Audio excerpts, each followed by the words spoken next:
नमस्ते सदावत्सले मातृभूमि जय हिंद दोस्तों हाल ही में भारतीय सेना में शामिल किया गया है स्वदेशी रूप से डिजाइन और विकसित next generation armoured engineering recognised vehicle यानी कि AERV।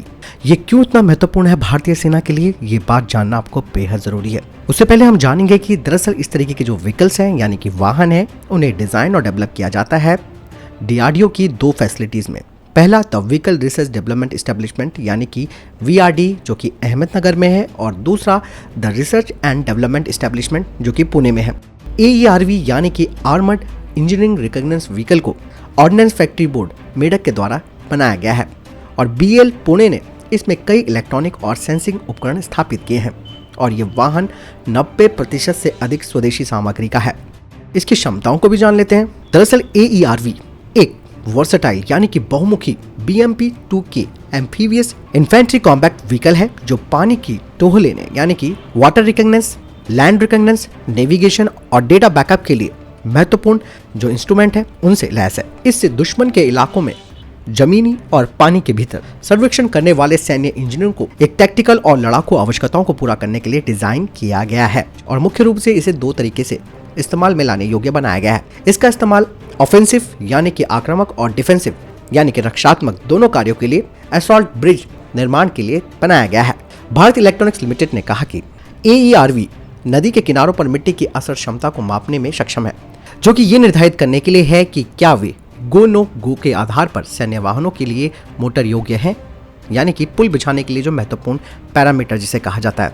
इसके अलावा दिन और रात की स्थिति में सूखे और गीले अंतराल, ढलान और नदी के किनारों या नहरों की ऊंचाई को भी ये माप सकता है। ये व्हीकल यानी कि ये वाहन इलाके को पार करने के लिए मिलिट्री ग्रिड कोऑर्डिनेशन सिस्टम पर भरोसा करते हैं और आगे के विश्लेषण और निर्णय लेने के लिए इसके कंट्रोल कंसोल पर कई तरीके के उपकरण लगे हैं जो डेटा स्टोर करते हैं। आपको बता दें कि कोविड महामारी की वजह से कुछ देरी हुई इन्हें शामिल करने में, लेकिन इसके बावजूद भी भारतीय सेना को निर्धारित समय के अनुसार वाहन मिले हैं, जिनमें पहले से ही ऐसी 15 यूनिटें थी। AERV की कुल 53 यानी कि 53 यूनिट का ऑर्डर दिया गया है और उन्हें मुख्य रूप से पश्चिमी मोर्चों पर व्यक्तिगत इंजीनियरिंग संरचनाओं के साथ तैनात किया जाएगा। अब भारतीय सेना के लिए इसका क्या मतलब है, ये भी जान लेते हैं। DRDO ने कहा कि यह प्रणाली भारतीय सेना की मौजूदा इंजीनियरिंग रिकॉग्नाइज्ड क्षमताओं को बढ़ाएगी और भविष्य के संघर्षों में मशीनीकृत संचालन के सपोर्ट में एक प्रमुख गेम चेंजर होगी।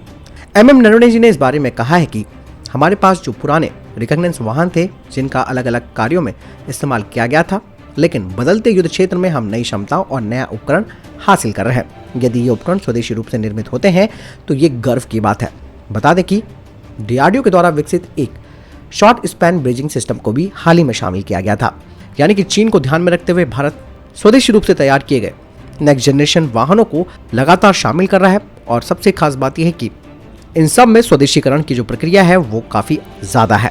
तो दोस्तों आपने जाना कि आखिर आर्मर्ड इंजीनियरिंग रिकॉग्नाइज्ड व्हीकल का क्या मतलब है और इसका इस्तेमाल कैसे किया जा सकता है।